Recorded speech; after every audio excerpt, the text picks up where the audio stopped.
মা গো, ভাবনা কেন? আমরা তোমার শান্তি প্রিয় শান্ত ছেলে, তবু শত্রু এলে অস্ত্র হাতে ধরতে জানি। তোমার ভয় নেই মায়া, আমরা প্রতিবাদ করতে জানি।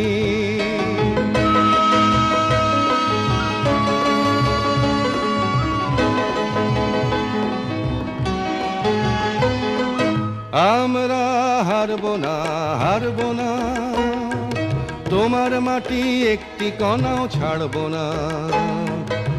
আমরা হারবো না, হারবো না, তোমার মাটি একটি কণাও ছাড়বো না। আমরা পাঁজর দিয়ে দুর্গ ঘাঁটি গড়তে জানি। তোমার ভয় নেই মায়া, আমরা প্রতিবাদ করতে জানি।